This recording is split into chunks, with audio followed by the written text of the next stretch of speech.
She's young, she's dynamic, and she wants to change the world for the better. Social entrepreneur Fiza Farhan talks to Pinnacle about her accomplishments and achievements at such a young age.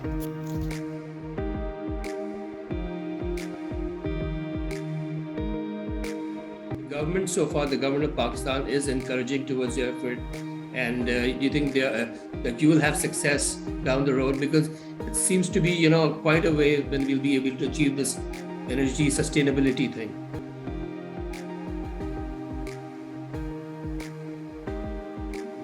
I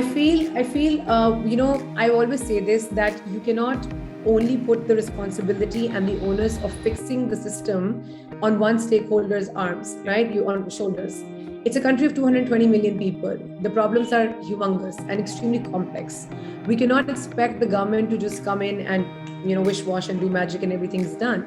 The problem has been created in decades. It's going to be resolved in decades too. Climate change is a global problem. It's not just a problem for Pakistan. However, I feel that every stakeholder has to play their part in adding to the solution.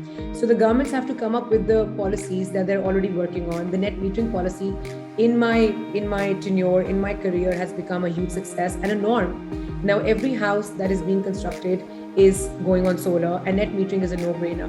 The green financing policy that the State Bank launched is something the regulators could have done to facilitate and incentivize private sector companies and individuals to go green. Now, everybody has to take on the responsibility on an individual level as well. The private sector has to take on the responsibility by adopting clean green practices, by enabling less waste, by looking at water waste, by converting their infrastructure to solar. The residential sector has to take on the responsibility, which I see has been done well, because going green is not just the right thing to do anymore. It's the smart thing to do. It saves you money. It's a simple commercial proposition. So you see so many residential complexes now, all the new construction is going on solar. So I feel that the government is definitely, I wouldn't say we're comparing to Scandinavia here, but we're definitely headed in the right direction. However, every individual, every organization has to take on this responsibility on their own accord and has to see how can they play a part in, be it tree plantation, be it putting up solar, be it becoming an energy efficient building, be it, just general awareness on climate change. But what is the part we are playing? Because only then we'll be able to address this mega problem of climate change at large for the country. So I feel it's not just the government's ownership. However, they are definitely facilitating in the right direction. And especially now that it's a commercial case and it's actually profitable to go green, it's something which should be a no-brainer for every individual and every organization.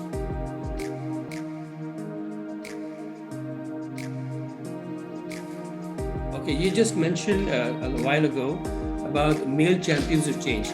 Now, what is the objective behind this setup? Because this is the first time we've heard about this project. And what are your plans for a successful implementation in Pakistan? Because I believe it's an international project. Yes, it is an international project. So what is the objective behind the project? The objective is very simple. In my years of working in the gender space, in the women empowerment space, I used to always get very frustrated because whenever in the private sector space we used to talk about women empowerment, it used to be by women, to women, in a room full of women on International Women's Day, whereas 98 to 99% of the leadership was men, right? And until and unless you involve that leadership to step up for gender equality, to take a part, to change the system, to be a part of fixing the system, you cannot create real change. So we used to do a lot of talk, there used to be a lot of advocacy, pictures used to go up on the wall, but no actual action, no material, tangible outcome used to come out of those discussions. So I learned about this project, which was an international best practice when I was the advisor to the UN Secretary General. This is a project that was launched in Australia 10 years ago by the Sex Discrimination Minister of Australia, Elizabeth Broderick, who is now a UN Secretary General Special Rapporteur as well. And Elizabeth felt the same frustration 10 years ago in Australia, which I was feeling, that we need to involve the men. We need to engage leading men and leading CEOs to come and step up for gender equality. So the project is very simple. It gets men of power, leaders, to commit to gender equality and step up, becoming male champions of change. Now, they will step up and they will commit, but we need to also enable them and facilitate them to achieve and translate that commitment to action. So then Elizabeth got McKinsey in Australia to help them with technical advisory support, enabling their organizations to create gender action plans, gender sensitization roadmaps, create advocacy, share best practices, get collective knowledge to actually see how can we catalyze this agenda? What are the tangible steps we need to do so that we move the needle from point A to point B? So I learned about this project at the UN Secretary General's high-level panel because it was endorsed as one of the most tangible and impactful projects for women's empowerment and gender equality in the world. And I decided to bring it to Pakistan. Simple as that. So then I collaborated with Australia and we launched, with the support of the Australian High Commission, we launched the first international chapter in Pakistan. And this became the first international expansion for MCC Australia as well. And we are now, I'm launching this project, I'm expanding the project, more and more CEOs are joining us. Ernst & Young is my technical advisor in Pakistan. And the CEO of EY is also one of the male champions of change. And I already have on the cohort now very remarkable names and leading men from the country representing male leadership, stepping up for gender equality. This includes the CEO of Pepsi, this includes the CEO of Telenor, Mobiling Jazz. We have the CEO of L'Oreal Pakistan. We have the CEO of Unilever, Serena Hotels, Interloop as one of the local large organizations. Shan Foods signed up this morning actually. So we're creating a very diverse sectoral representation of CEOs representing different sectors as leadership, stepping up for gender equality, and then EY, Ernst & Young, helping their teams in achieving that commitment and translating it into action. And then we also have Hum News CEO Duret Qureshi. So he's going to be helping us in creating a lot of outreach, a lot of awareness of why this is important. Why do we need to create space for women in the organizations? And why is it, again, just like climate change, not just the right thing to do, but the smart thing to do? And how does it actually become an economic case for organizations to prosper with both genders equally excelling in the workspace? So that's what Male Champions of Change is doing.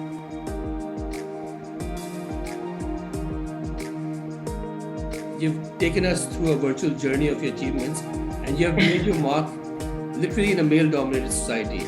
But have there been times when you have tried to, you wanted to give up because you faced some kind of resistance, or has there been a smooth sailing for you? I'll be very honest, and I like to be honest because I feel it is, if my voice can be heard by young women who are going through the struggle right now, and if I can help them, kind of escalate their journey, I would have done my part. So I'll be very honest. Initially, being a young woman in the, especially in very male-dominated sectors of energy and microfinance, I used to often feel intimidated when I would walk into a room of 100 men, 200 men, and I was not just contesting my gender, I was also contesting my age.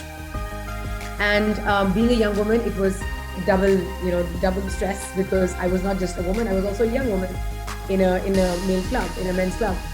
However, there was one incident that I like to narrate because that changed my mindset and that changed my perspective, my perceptive over the whole thing, my perception, and helped me change the narrative. And I realized that when you change your own perception, the reality around you also changes.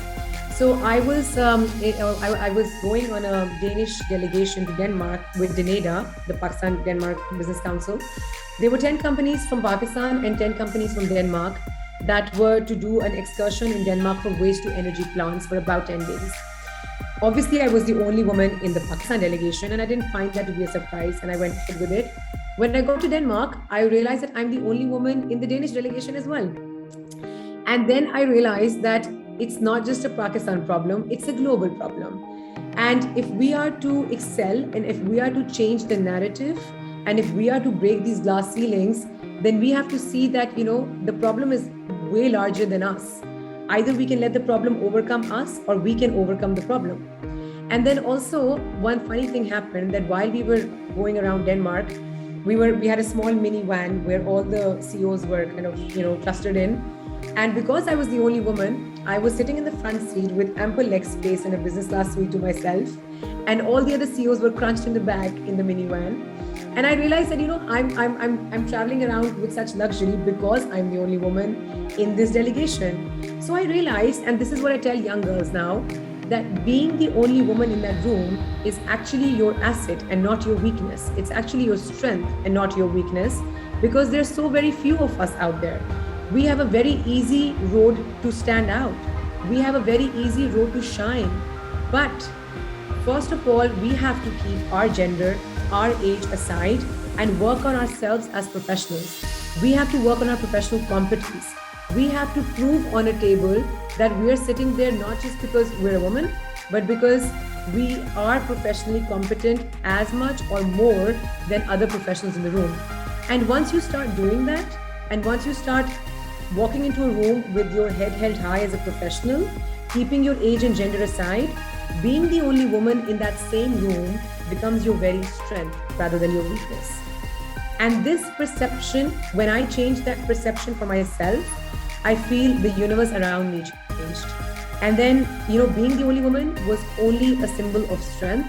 And I found myself to be very proud to be in these spaces, even till date, when I'm the only female board member on the Dimer Bashar Dam project.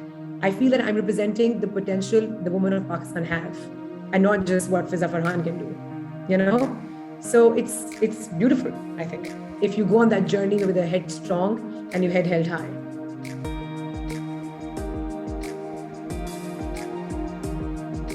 Right from Bucks Foundation, you've been playing leadership roles quite successfully. Now, from your experience, what are the key attributes of a good manager or a communicator? Because I believe managing and communicating are two different things, but there are a lot of things going on together. I think one of the key attributes for me, which have gone a long way with me, have been to find out the best in your people, to find out the best potential in your people. Because at the end of the day, be it Richard Branson or be it Bill Gates, it's the people who make the organizations, it's the people who make the teams, it's the people who make the individuals, it's the people behind the success, right? You can come up with an idea, but your idea means nothing if your teams don't have the will to execute it. So I've always been great with my teams. Even my teams back from Bucks Foundation and Bucks Energy are still associated with me, because you have to create that bond with people. You have to understand the individuality of every member of your team, because every person, I believe, is blessed naturally with a natural potential, with a natural skill set. The resume may or may not dictate those skill sets, may or may not dictate that potential they have. Somebody is strong in multiple areas and somebody is weak in, and the same person can be weak in multiple other areas. And understanding your people and enabling them to achieve their potential and become the best version of themselves is your success. Because when you enable them to become the best version of themselves, A, they become loyal to you for a lifetime, and B, they become your most potential key resources of the organization, taking it towards success. 2, I feel that one of the key things of leadership I've learned is the perils of networking. Most of the work I do and the work I continue to do and the solutions I continue to create are owed to the network of people I have, right? Personally, I'm a people's person. So when I'm meeting somebody, I'm not just meeting them for the inverted advantage of that conversation, but I like to meet people. I like to explore different ideas. I like to think out of the box. I like to be criticized. I like to engage with humankind, and within that, we find so many opportunities. So I think a good leader should really be able to connect with, engage with, and find the best potential of the people within the organization and the stakeholders outside. And it is your network that takes you to different places, be it in Pakistan or be it globally. If every solution is a phone call away for you, I think that's success. So leadership for me is to manage people and is to create the best potential out of those people and make them the best version of themselves. And relationships, internally and externally. I feel long-term relationships go a long, long way, and that has really been a great contributor towards my success.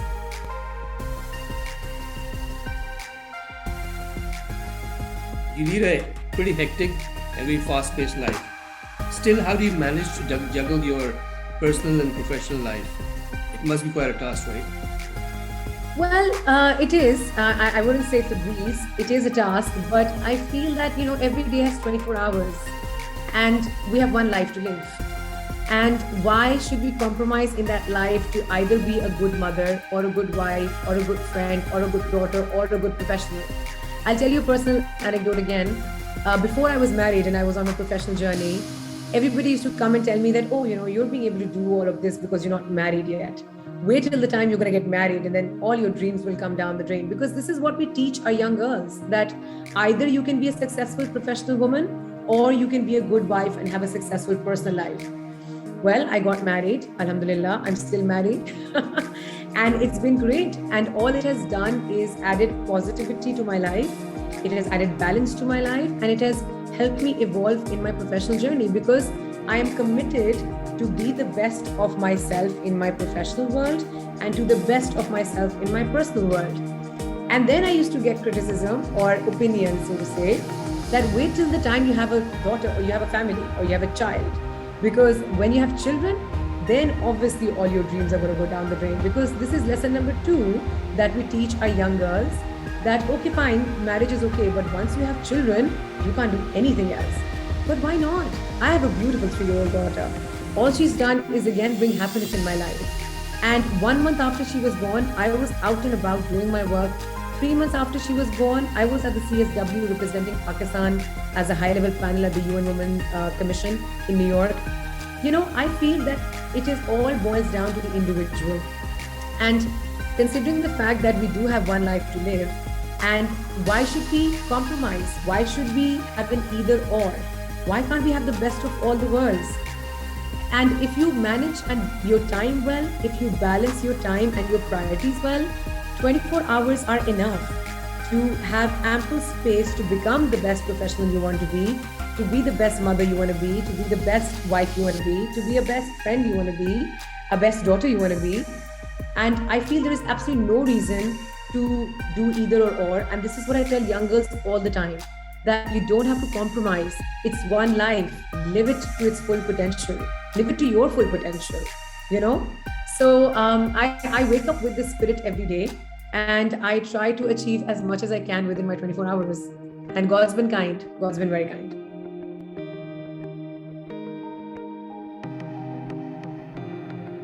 Okay, last but not the least, what advice would you like to give to a young graduate like you were stepping into the professional world?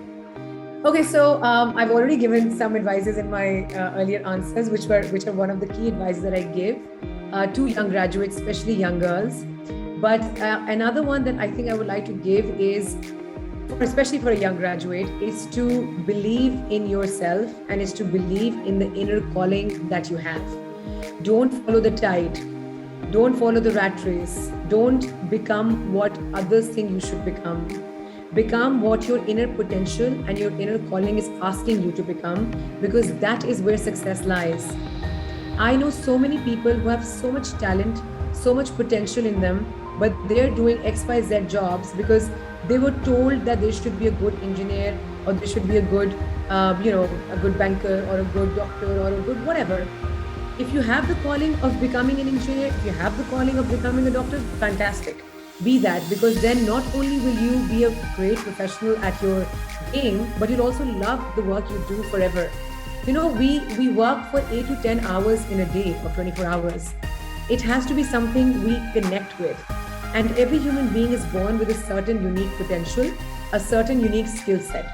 So apart from what academia teaches you, and I've been blessed to be graduated from the top educational institutions, I feel beyond that, what is most important is to understand yourself, is to understand your inner calling. When I came back from Warwick Business School and I wanted to launch a new company or set up something new, I had offers from the top corporates of the country, and everybody thought, my friends, my family who are now super proud of me, thought that I'm being extremely insane for not taking up that good job that I should, and by going in this new direction that I'm looking to create myself. The what if it fails? What if this doesn't happen? What if this doesn't happen? We are beyond that. Again, coming back, we all have one life to live. So if there's a huge burning desire in you, or a dream that you have, a product you want to create, a service you want to launch, go for it. Worst come worst, it will fail. If it does, the market is always open, the jobs are always there. But never, never ever let go of those crazy ideas that keep coming to you. Because I feel that's the universe's way of creating that entrepreneur out of you. So always listen to your inner calling and do not give up on your dreams and your desires, because at the end of the day, we all have one life to live.